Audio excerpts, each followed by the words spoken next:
పేరు? కొమ్మి యేసుబాబు అన్న. అన్న ఏ ఊరు అన్న ఇది? నందివాడ మండలం.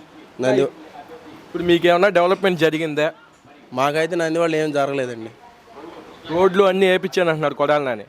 చెప్పుకుంటావు కానీ చేసింది లేదు ఇక్కడ. గుడివాడ నా అడ్డా ప్రతి ఒక్క ఓటు నాకే పడుతుంది అంటున్నాడు. కలగంటున్నాడు. కలగనేదే కానీ ఇక్కడ జరిగేది లేదు. యువతకు ఉద్యోగాలు ఇప్పించాను, కొన్ని కోట్లు పెట్టి తాగునీటి సంస్థ ఇచ్చాను, మొత్తం నా హయాంలో జరిగింది అంటున్నాడు. మేము ఎస్టీలు మా కాలనీలో నందివాడ మండలం ఎస్టీల్లో ఎవరికైనా ఉద్యోగం వచ్చిందంటే అప్పుడు అడగమన్నాను కొడాలని. ఉద్యోగాల పరంగా అదేవిధంగా చదువులకు డబ్బుల పరంగా అన్నీ నేనే హెల్ప్ చేశాను అంటున్నాడు కొడాలి నాని. కొడాలని హెల్ప్ చేశాడు, అది చెప్పాడు, ఇది చెప్పాడు అంటాం ఆయన ఊహ. అది చేసింది ఏమైనా ఉంటే ఇక్కడికి వచ్చి ఫస్ట్లో ఓట్లు అడిగితాకు వచ్చాడు 5 సంవత్సరాల క్రితం. మధ్యలో ఒకసారి వచ్చాడు, ఇంతవరకు నందివాడ మోహన్ చూసింది లేదు. ఎందుకంటే తూ అని వస్తారని రాలేదు. ఇప్పుడు రాము గారు ఫౌండేషన్ పెట్టారు కదా, దానివల్ల ఏమన్నా మంచి జరుగుతుందా? రాము గారు ఇంకా దిగపోయినా సరే కొన్ని ఊర్లకు చేస్తున్నాడు, తిరుగుతున్నాడు. అది ఆయన మంచితనం కాబట్టి ఆయన అనుమానం నలుగురు కావాలనుకుంటే వెళ్తారు. ఆయనకి అధికారంలో వస్తే చేస్తాడేమో తెలియదు కదా అది. మరి అది ఆయన మనం అనటం తప్పు. అధికారంలో ఉన్నవాడే చేయలేదు, చేయని వాళ్ళు మన పక్కన అధికారం లేని వాళ్ళు అనకూడదు కదా. ఇప్పుడు చదువుకున్న ఆయన మన రాము గారు, ఆయన గురించి ఏం చెప్తారు మీరు? రాము గారు చదువుకున్నాడు కాబట్టి అసలు లేనోళ్ళు ఉండేవాళ్ళు అని తేడా లేకుండా ప్రతి ఇంటికి తిరిగి కాలినాడు కానీ ఆయన ప్రచారం చేసుకుంటున్నాడు. మంచితనం ఎక్కడున్నా గెలుస్తుంది, మంచితనం లేని వాళ్ళు టెనకమాలే ఉంటారు. అది ఇప్పుడు మన కొడాలి నాని బూతులు తిడుతున్నాడు, మీకు ఎలా అనిపిస్తుంది వింటుంటే? మా ఓడికి వచ్చింది బూతులే, పనులు తక్కువ, బూతులు ఎక్కువ. బూతులు వాడితే ఏమవుద్ది? ఆయనకి ఆవేశం వద్దు, ఈయనవాడికి కోపం వద్ది. తర్వాత వచ్చేది ఏమిటి? ఓట్లు వచ్చేపాటికి ఇక్కడ ఆడిని తిట్టి ఈయన తిట్టేది. ఎవడ ఓట్లు వేస్తాడయ్యా?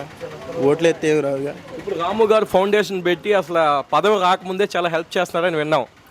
ఇప్పుడు పదవి వస్తే చాలా చేయగలుగుతాడా? చేస్తాడు. ఆయన పదవి రాకముందే వచ్చాడు. లేని వాళ్ళకి ఏదో భోజనాలు అన్నాడు. ఇప్పుడు కూడా ఆయన గుడివాడలో నాకు తెలిసి వ్యాన్ చూశాను, భోజనాలు పెడుతున్నాడు. పనికి వెళ్ళిన వాళ్ళకి మధ్యాహ్నం పూట ఏదో ఒక పూట కొంతమంది తింటున్నారు. ఏమన్నా మీటింగ్లకు వెళ్ళినా ఆయన మంచి పనులే చేస్తున్నాడు కానీ వేరే ఉద్దేశంగా లేదు. నేను గొప్పలు చెప్పుకున్నది అయితే లేదు. అది నన్ను గెలిపిండని అడుగుతున్నాడు. అది నెక్స్ట్ రాము గారు గెలిస్తే మీకు డెవలప్మెంట్ ఉంటుందా? ఆయన అయితే మరి నాకు తెలిసి ఆయన మాటలను బట్టి కింద నుంచి వచ్చి పైకి వచ్చిన వాళ్ళు మాట్లాడికి నేను గొప్పలకు అది చేస్తాను, మీకు ఈ కడతాను అవి కడతాను చెప్పింది లేదు. నన్ను గెలిపించి మీరు పని చేయించుకోండి అనే మాట మాట్లాడుతున్నాడు. అది మన రాము గారు ఒక ఎన్ఆర్ఐ అయ్యండి ఈ విధంగా రాజకీయంలోకి రావడం మంచిదేనా? మంచిదేని అంటున్నాను నేను. ఆయన ఎన్ఆర్ఐ అయినా సరే అంత సింప్లిసిటీగా జనాల్లో తిరుగుతున్నాడంటే ఆయన అది గొప్పతనం.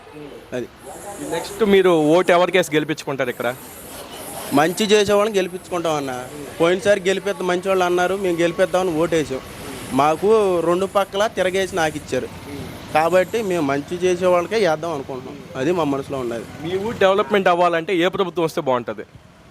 ప్రస్తుతానికి తెలుగుదేశం పార్టీ వాడు తిరుగుతున్నారు. అది రాము గారు తిరగటం వల్ల మాకు అభివృద్ధి చెందుతాడని అనుకుంటున్నాం. మేము దాని గురించి ఆయనకే వేద్దాం అనుకుంటున్నాం. Okay bro. కిరణ్ కుమార్ అన్న ఏ ఊరు అన్న? నందివాడ అన్న. ఇక్కడ ఏంది గుడివాడ పరిస్థితి? గుడివాడలో ఈసారి వెనుకలరామని రావాలనుకుంటున్నారు. కొడాలి నాని పరిపాలన చూసారా, జనాలకు బాగాలేదు. అది ఏం చేశాడని గుడివాడకి. ఈ 20 ఏళ్ళు అధికారంలో ఉండాడు కదా, ఏమన్నా డెవలప్మెంట్ తీసుకొచ్చాడా? డెవలప్మెంట్ ఏముంది గుడివాడలో? డెవలప్మెంట్ ఏం లేదు కదా. రోడ్లు అవన్నీ వేయించారా? చాలా అధ్వానంగా ఉంది అన్న. మా నందివాడ మండలం అయినా సరే అధ్వానంగా ఉంది రోడ్లు. ఇప్పుడు ఎలక్షన్ వచ్చింది కదా, ఆడవుడిగా వేస్తున్నారు. ఏమన్నా సమస్యలు పరిష్కరించారా? ఏం పరిష్కరించారు అసలు? ఇంతవరకు జనాలు కలవలేదు. ఆయన వెనుకల రామైనప్పటికీ 3 సార్లు తిరిగాడు కానీ కొడాలి నాని ఒకసారి కూడా రాలేదు కదా. మీకు ఏమైనా ఇబ్బంది అయితే మీ దగ్గరికి వచ్చి మాట్లాడి ఏమైనా జరిగాయి 20 ఏళ్ళలో? లేదు. యువతకు ఉద్యోగాలు అన్నీ తెప్పిస్తున్నారు ఆయన హయాంలో? లేదు, తెప్పించలేదు. ఎవరికి వచ్చిన ఉద్యోగాలు? వారంటీ ఉద్యోగాలు ఇచ్చారు. ఏమొచ్చిన ఉద్యోగాలు ఏమి లేవు కదా. అయితే కొడాలి నాని నేను చాలా మంచి చేశాను గుడివాడికి అంటున్నాడు. చేసాడు, ఆయనకి మంచి చేసుకున్నాడు. వాళ్ళ పార్టీ వాళ్ళకి మంచి జరిగింది, ఇంకెవరికి జరిగింది? అయితే కొడాలి నాని చెప్తున్నాడు మళ్ళీ నేనే గెలుస్తాను, నా బొచ్చగా పేకలేరు ఎవరు వచ్చినా కానీ అంటున్నారు. చెప్పుకుంటూ ఉంటారు ఎవరికి వాళ్ళు, మేము వస్తామని. ఈసారి వచ్చేది రాము గారు. సార్ ఇప్పుడు రాము గారు ఫౌండేషన్ పెట్టారు కదా, ఎలా అనిపిస్తుంది మీకు? బాగుంది, ఉద్యోగాలు వస్తున్నాయి. యువత కూడా ఆల్రెడీ చేస్తున్నారు కదా, పర్లేదు, బాగుంది. ఆయన అధికారంలో రాకుండా ఇన్ని మంచి పనులు చేస్తున్నాడు, ఆయన గురించి ఏం చెప్తారు? అధికారంలో వస్తే ఇంకా చేస్తాడని నమ్ముతారు. ఈసారి ఆయనే వస్తాడు. ఆయన దగ్గరికి వచ్చి మామూలుగా సమస్యలు తెలుసుకోవడం ఇవన్నీ జరుగుతున్నాయా?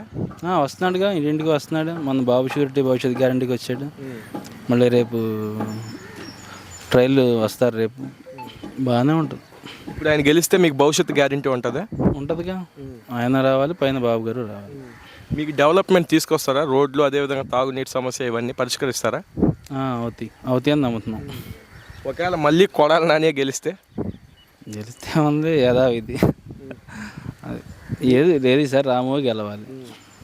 మీరు దగ్గరుండి ఎవరిని గెలిపించుకుంటారు ఈసారి? ఎన్నికల రామునే గెలిపిస్తాం. కొడాలి నాని వద్దు.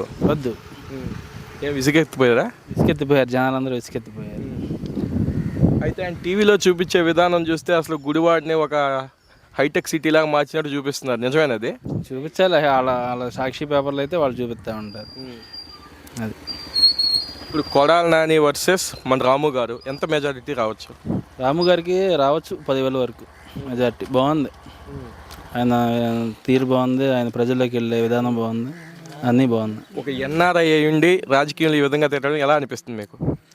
ఎన్ఆర్ఐ అంటే అందరూ నాన్ లోకల్ అనుకుంటున్నారులే, కానీ లోకల్గా ఉండి చేస్తాడని అనుకుంటున్నాం. ఆయన వస్తే ఖచ్చితంగా డెవలప్మెంట్ అయితే ఉంటుంది. డెవలప్మెంట్ అయితే ఉంటుంది. పైన బాబు గారు వచ్చినా డెవలప్మెంట్ ఉంటుంది.